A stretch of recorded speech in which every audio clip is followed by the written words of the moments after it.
I'm on a reading week this week, and as a result, I have lost all sense of time. Hi everyone, my name is Maddie, and welcome back to another episode of Webcomic Wednesday. Today we are filming from my kitchen / living room. My roommates aren't here, and I was too lazy to go upstairs, so welcome to a new environment.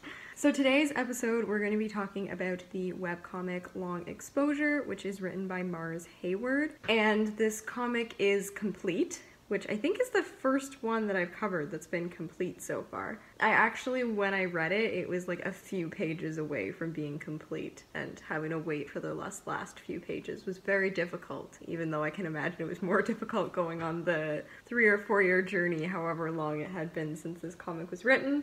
So yes, so you don't gotta worry about update schedules or anything like that. Everything is available, and it's available on the website that Mars has set up, and then also on Tapas as well, which this one I did not read on Tapas, and then I felt very silly when I realized it was on Tapas afterwards, because it's so much easier to read webcomics on Tapas. You probably know this by now. We're on episode, what, 5? Is this episode 5? This series has been going on for a while. But yes, as always, I will link all the wonderful places where you can read it down in the description below.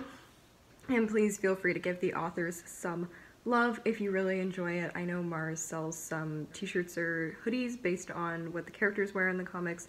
And I think there's also a limited edition print that came out, which I have upstairs in my room signed because I love this comic so much. Alright, let's dive right into the premise of the comic. So it follows Jonas and then his kind of middle school bully, Mitch. So they used to be friends and then they were bullies, and Mitch has been gone for some time and now he has come back to the high school. And through some sort of fluke accident, they end up with superpowers, and then they have to learn how to deal with these superpowers. The people kind of behind the facility are trying to track them down, and then of course they have to kind of develop and reconcile their relationship with one another, and some feelings go from there. Before I get into characters and plot, I think I'll do the content warnings now, because there are some like very heavy subject matter through in this. So there's use of homophobic language. There is just not great parental examples throughout it. And then I think the biggest thing is pedophilia. There's that, and child pornography. You don't see anything, but it is very heavily implied what happens. There are content warnings throughout it, so if that is something that you don't want to read, please take care of yourself and just be aware of that. Another trigger warning is there are conversations about eating disorders and bulimia throughout the comic as well. There's also, I just guess, candid conversations about sex and kissing. If that's anything that people aren't comfortable with, that's in there as well. Now, to get to some of the lighter side, I hope I haven't scared you all off, but let's talk plot and then characters. I think I mix it up every week, but I'm just feeling it like this week. The book follows Jonas and Mitch, as I said, and it kind of starts with them at school. They get put together on this class assignment. As a result, they have to spend more time together, and then from there it has to kind of devolve into them ending up at this facility and ending up with kind of superpowers. So Mitch's powers are essentially telekinesis. He's able to move things with his mind, and then Jonas's powers are he gets these kind of like swirly light beams that he can like manipulate and make force fields out of. That's one of my favorite things in the comic, but I'm gonna wait to get into that, into like the why you should read this. So as they kind of come to terms with the fact that they have powers, this is something that they have to reconcile and figure out how they're gonna move forward with. There's also a lot of conversations about how they used to be friends and what happened, and then how that develops from there, as well as looking at the way that their romantic relationship develops as well. And you kind of come to learn that Mitch basically is not good at dealing with his feelings, and then is just kind of projects all of that onto people. Kind of one of the big points of conflict in the story is Jonas's relationship with his adopted father, Dean. Dean is terrible. We hate him. And the conflict that kind of arises from that, and Jonas trying to get to a point where he's comfortable with standing up with him. But there's also some really beautiful conversations about like having conflicting feeling about people, which is kind of like a recurring theme throughout the entire story, because Jonas kind of has this anger towards Mitch for being super shitty to him, but also recognizing that that is a result of like Mitch's past and the way that he was raised, and in the same way recognizing that Dean, who is his adopted father, is a terrible person and has done these really difficult things, but Jonas feels still this love for him because he took him and his twin sister Sydney in. And then of course you get the black suits showing up trying to wrangle in their superpowers and everything, and the story goes on from there. So yeah, I think I've talked too much about the plot, so we'll get into characters now. I'm just gonna touch on the main two because that's who most of the story is about. I might mention a couple of my other favorites that show up.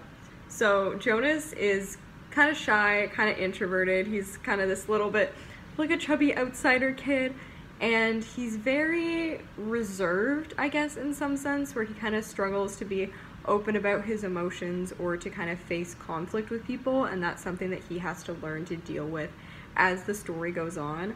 I really like Jonas as a character just because of kind of some of the simplicity to him, but also some of the complicated depths that come from the things that he doesn't say and how you can read into those spaces where he's not talking or sharing what's been going on with him with Mitch. Mitch, I think, is a lot more of a layered and complicated character just because of the fact that he has a criminal record and he has been struggling for a really long time, and that's something that you can kind of chart throughout the comic, from his friendship with Jonas to kind of the period when he's been away in jail and then how he has come back from that. And Mitch also has these complicated feelings about learning how to love himself and accept the fact that he is worthy of love as well.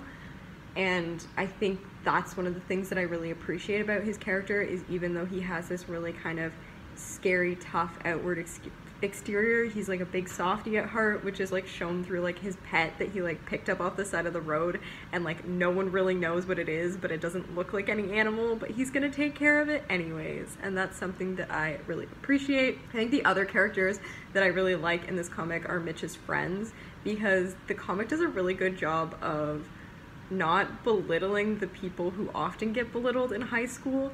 I know at my school we kind of had the people who would hang out at like the smoker's pit or in this like main hallway that we had, and everyone always like talked shit about them, like they weren't really worth much and they weren't really gonna amount to anything. And I had a lot of really close friends who were in that group of people, and I'm like, no, they're really good people. Just because they're kind of school isn't their thing doesn't make them bad people.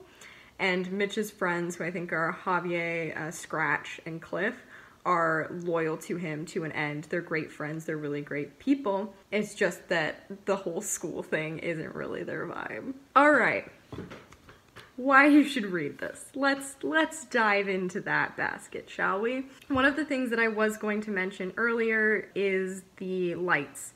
So Jonas's lights also change to match his mood. So it's normally like if he's sad, they're kind of like blue. When he's having some sort of feels about Mitch, they're usually kind of pink or a different color. I love this because most of the comic isn't in color, it's in black and white, and then there's specific instances of color, most of the time surrounding their powers. It just makes my heart so warm to realize the way that they become color in each other's world because of the emotions behind their feelings for one another and the way that that comes through in their powers. When Mitch uses his powers as well, there's this kind of like 3D effect almost done with like the red and blue ink, which is really interesting to me and just a really creative thing to be able to take that time to include that. I love anything where there's like little background things that you can really read into the graphic use of the medium in order to be able to be like, oh, in the background, this is what Jonas is feeling in this moment, this is what's going on, and to be able to understand and dive into that. Another thing that I love about this comic, which I think I've already touched on, is just its conversations around the outsiders and the fact that it doesn't label people as inherently bad or good, obviously with the exception of Dean, because if you choose to read the comic, he is not a great guy, even though he kind of puts off this aura of doing good things. But it just kind of looks at the ways that understanding who people are is a lot more complicated, and realizing that it's not always black and white, that you do one small mistake and that's going to define you for the rest of your life. And that's something that both Jonas and Mitch have to work together to understand about one another, and in order to be able to process their own emotions and feelings surrounding that as well. So yeah, I think that's everything that I want to say about this comic. I would definitely recommend checking it out. If you're someone who struggles with the serialized release of the webcomic medium, this is a good one for you because it is completely finished. You can take time to read it all in one sitting and then be done. If you do like it, make sure to spread some love. I know Mars has a Patreon for their new, well, for all of their artwork, but also for their new series that's going to be coming out at some point. There's not a set release date, and it's called Ride or Die, and I think there's like car sonas in it, so it's like the people's, it's like a race, like the street racing, but I think the cars are like living and they have like an embodiment of a character. I'm doing a terrible job at explaining this. Go check out their social media. He does a much better job of explaining it there. And yes, just a general thing, if you like it, let people know that you like it. I hope you guys are enjoying this series. I can't believe that we're already 5 weeks in. That is crazy to me. I'm really enjoying putting together these videos, and it's kind of nice for me to go back and revisit a lot of the webcomic series that I've read and reconnect with what was really important to them. As always, if you have any recommendations or thoughts or suggestions, feel free to drop them down in the comment below. And as always, my Goodreads and Instagram are linked down below if you want to follow me there as well. Besides that, I will see you all in the next video.